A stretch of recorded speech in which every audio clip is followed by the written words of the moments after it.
I'm David Liggett with Data Center Hawk, and this is HawkTalk 46 with Tim Mirick, Senior Vice President of Sales and Marketing with Sabey Data Centers. And we're talking about the data center industry next.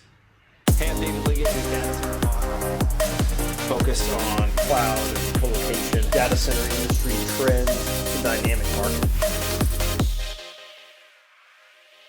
Okay, well, Tim Mirick, thank you for joining me. I'm so excited to have you on our latest Hawk Talk, and we've done this before in Seattle. This is a bit different. Obviously, you're in Seattle. I'm in Dallas, but very thankful to have you joining us today. How are you doing, first of all, just in the midst of, the challenges that come along with the pandemic? Hey, well, first of all, happy to be here, and we're doing fine. I think, we're struggling with all the same things that everybody else is. Speaking of me and my family. As I told you, right, I got 2 seniors at home, and we're working through all of that. But in general, right, the family's healthy. We're all still working, and so I feel very fortunate from that perspective. Absolutely. Well, glad to hear that, and best wishes to your kids in their graduation process. I'm excited to have you join us because one of the things that we're going to talk about and focus on today is the Northern Virginia data center market, and fortunately for the data center industry, this has probably been a market sector that has been impacted in different ways than some of the other types of industries that we've seen. Obviously, there have been some operational challenges, some slowdowns in certain ways, but there's also been some other pretty market significant things that have happened that have almost boosted some of the demand and the supply that's taking place in the market today. So certainly want to hit on that with you and talk about Northern Virginia. And so for those that don't know, Northern Virginia is the largest data center market in the world. And Tim's role at Sabey, directing all of the sales and leasing that goes on there, he's very busy there because they have a site right in the middle of everything in Ashburn. And so, Tim, before we jump into some of the market characteristics there, just talk about, actually, I think it's the site behind you, talk about, what y'all have there and what you're doing. Yeah, well, so we have a 3-building site there, comprises around 70 megawatts or so of IT capacity, and we've been really busy. As you pointed out, right, there's certainly been challenges associated with the pandemic in the data center business. We were discussing it in some ways. I think as an industry, we might have been more prepared for a hurricane than a pandemic in some ways, right? As we spend most of our time planning for those sorts of things. But I think I've been, pleasantly surprised every day with how the industry has been able to respond.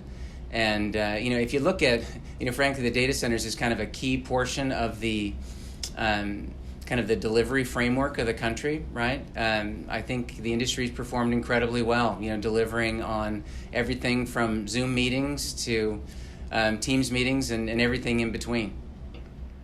Well, before I mention the size of the Northern Virginia data center market, so we're numbers geeks at Data Center Hawk, and so based on our calculations, the Northern Virginia market is around 1,264 megawatts of commissioned power. So this would be multi-tenant data center operators like yourselves and others that have commissioned significant amounts of power that power some of the world's largest companies. But talk about, from your perspective, why there's been such a draw to Northern Virginia. I mean, what is it about this market that makes it really 2 to 3 times bigger than the second largest data center market? Sure. And I think for those of us in the business, right, I mean, this is it's an old story now at this point, right? It was the perfect storm, a confluence of, fantastic connectivity, right? Access to reasonable and strong power infrastructure, government incentives that were, targeted and effective, as well as a really strong technical labor pool. You combine all those things with, good transportation, airports, all of those sorts of things, and then it starts to feed on itself, right? And creates a virtuous circle or cycle. And you end up where we are today. Yeah, I think that's, one of the interesting things about probably all data center markets, but when you put those characteristics together, and, as long as those characteristics have been the case in Northern Virginia, really sets up for a market to grow significantly well, and that's really what we've seen. Another thing that we've seen in Northern Virginia, which I think speaks to the rest of the industry as well, is like change in design. When we first started in this space 10, 15, 20, some people in our industry longer than that, years ago, typically like data centers were one-story buildings. You had, somewhat of the same type of design. Talk about some of the changes that you've seen, and I think it's illustrated not just in Northern Virginia, but on your campus as well, as as the design has changed over time to fit the needs of end users. Yeah. Well, yeah, and you certainly see it, I think, in the Northern Virginia market, maybe more than any other place in the country, or the world for that matter, right? And it really came down to scale and the ability to react and respond to the customer requirements as they got bigger.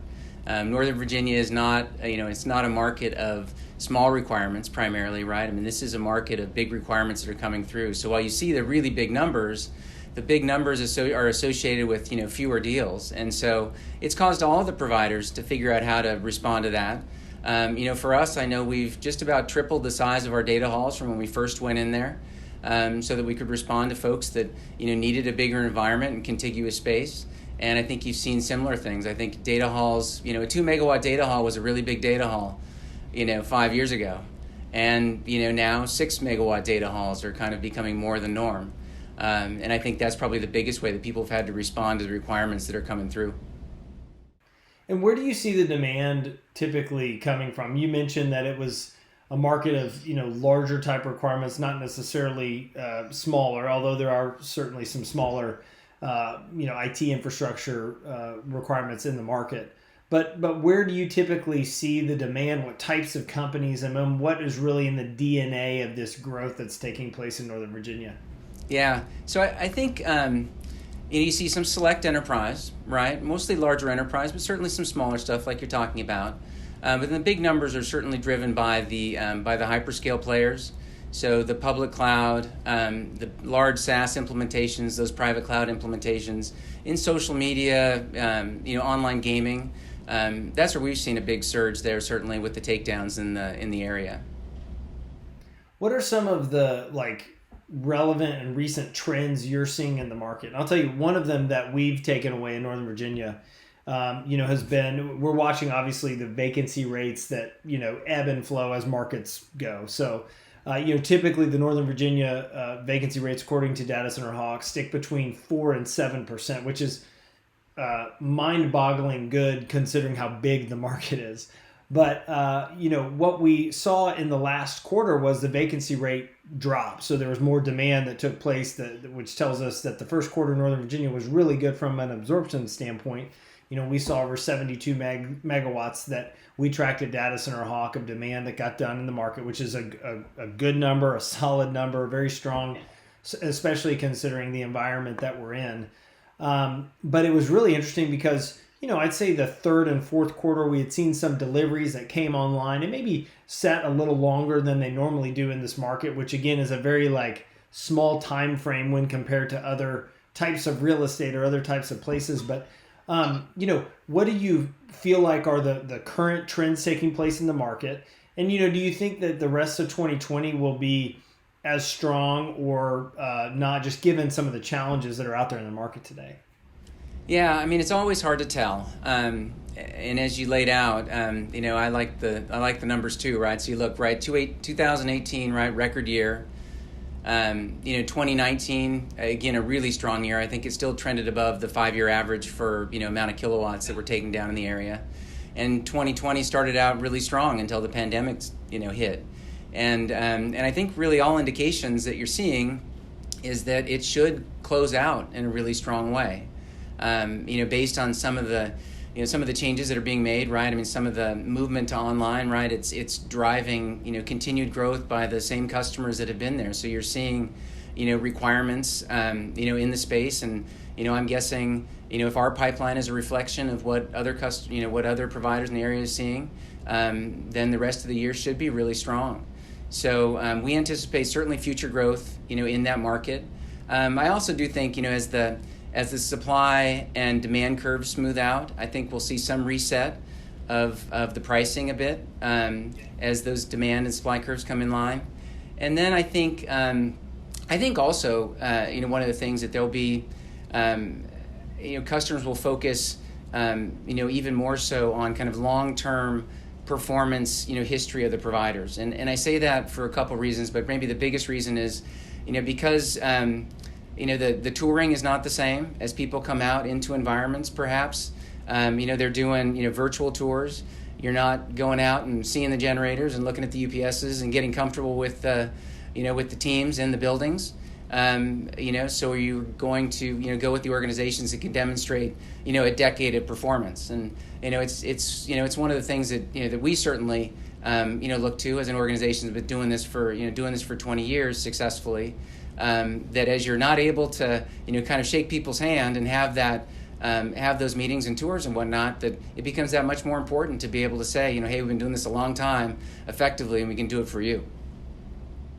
Yeah, and what are some of the you mentioned the challenges with the touring and things like that, but what other impacts do you think the COVID-19 will have on the data center industry over a longer period of time? Yeah, I think that's just the first little bit of it. I was talking to somebody recently, and we were having this discussion, and we kind of focused in on kind of the change in the I guess the perspective of what presence is, right? So, and this is an example of it, right? Is it physical presence to virtual presence, right? And virtual presence will be the new norm versus the physical presence. And so it was kind of this idea that all the energy that we used to put forth moving people and objects around will move towards moving data and manipulating data, right? Which is all good news in many ways for the data center business, right? As being part of that critical distribution system. But I think that will be probably the biggest trend coming out of this, right? Is that across many industries, that physical presence concept will change, right? Whether it's virtual learning, meetings, right? Trade shows and conferences that we're seeing already. There's probably if anyone's suffering in Ashburn right now, it might be the tour bus operators that used to take around all the folks at different data centers on a regular basis. Okay, so Tim, what are some of the trends and changes that you think will impact the data center industry as a whole over the next 3 to 5 years? Yeah, great question. I think we've been seeing this, right? Seeing it now, but one thing is going to be a demand for renewable power.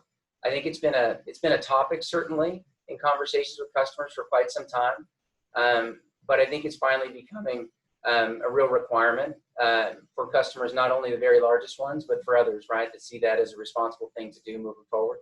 I think in addition, certainly, and you've talked about a little bit about the kind of demand and supply curves, I think as those two things smooth out, we're going to see a bit of a reset in the pricing to maybe in that 90% range of a 5-year average or something like that, right? But some reset of the pricing that as the curves smooth out.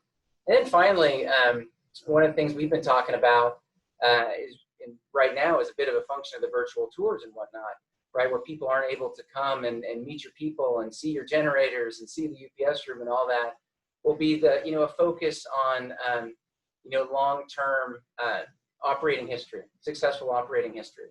And that's certainly something that we always try to highlight as an organization that's been around for 20 years successfully operating.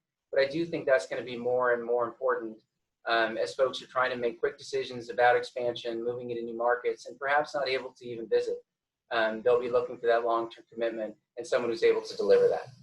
Sure. Well, and I think, you mentioned some of the changes that will happen because of the pandemic, just, long term. It makes me think back to, the 2008, 2009 time period in the data center space when traditionally data center users really focused, at least the larger ones, on owning and operating their own data centers. They were buying sites, they were spending hundreds of millions of dollars building data center infrastructure, and over a 5, 7, 10, 15, 20-year period, owning that kind of throughout the equipment's useful life. And what we saw during that time period when the capital really was constrained for those companies, they really transitioned from doing that to actually leasing data center infrastructure. And in the process, there was this maturing going on with the business where, There were a number of privately owned companies that were maturing from an operator perspective. There were some publicly traded REITs that had, really started to get some momentum, not just in the U.S., but internationally. And so as those companies transitioned, they actually were, I think, met with a maturing business model that has really created the environment that we're in today, which is, these large companies have relationships with companies like yours and others, and they trust people in your position and the company's standpoint to operate those facilities effectively. And so I think, we're looking at and really trying to understand the long-term impacts and what will change. And I think you illustrated it really well as it related to, the difference between the physical presence and the virtual presence. And that idea alone will impact, the data center space, the industrial space, how people are doing e-commerce. I mean, there's just so many ripple effects to that specific comment.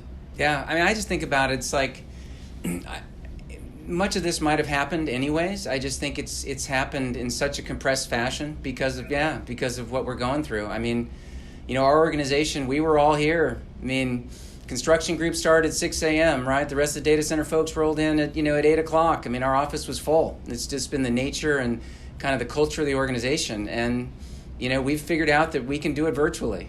Those roles that can be done virtually, we figured it out, and we're not the only ones, right? A lot of people have figured that out, and at the same time, I can see all the mountains, right? I can see all the mountains across Puget Sound now. There's a lot less pollution, and so I think, ultimately, I think we just compressed a lot of the movements that were already underway.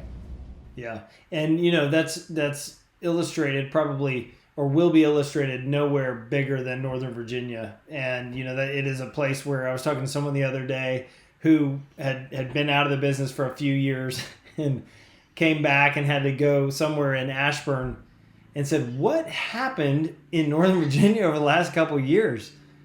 I was like, well, this is the growth of the cloud and all other things enterprise in that market. So one more time, I just wanted to highlight your campus there is a 3-building campus, and talk one more time about the total power that you all believe you can get there. I know it has an on-site substation, so just one more time, give me the highlights of the campus that you all have there in Ashburn.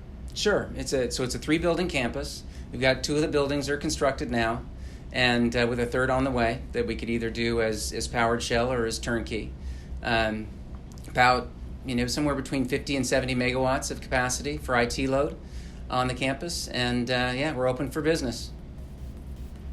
I love it. Well, Tim, thank you so much for joining us. Congrats on your success in Northern Virginia and the other markets that Sabey is in, and we look forward to catching up with you down the road.